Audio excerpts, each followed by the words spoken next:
بسم اللہ الرحمن الرحیم۔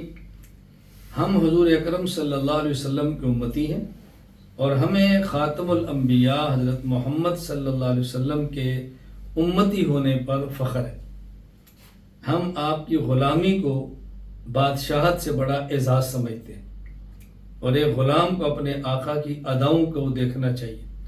میں اس لیے گزارش کروں گا رسول اکرم صلی اللہ علیہ وسلم کے امت کے مردوں سے آپ اپنے سر پہ پگڑی یا ٹوپی رکھیں، اپنے چہرے پہ مٹھی داڑھی رکھیں، اپنا لباس سنت کے مطابق رکھیں، بازار میں چلیں اپنی نگاہ کو جھکا کے رکھیں، کاروبار کریں تو سود سے بچ کے شریعت کے مطابق کاروبار کرنے کی کوشش کریں۔ اپنی ماؤں اور بہنوں بیٹیوں سے گزارش کروں گا خواتین سے چادر کا اہتمام کریں، برقعے کا اہتمام کریں، مکمل پردے کے ساتھ گھر سے باہر نکلیں اور وہ بھی ضرورت کے تحت نکلیں، بلا ضرورت گھر سے نہ نکلیں اور اپنے گھر کے ماحول کو شریعت کے مطابق بنائیں۔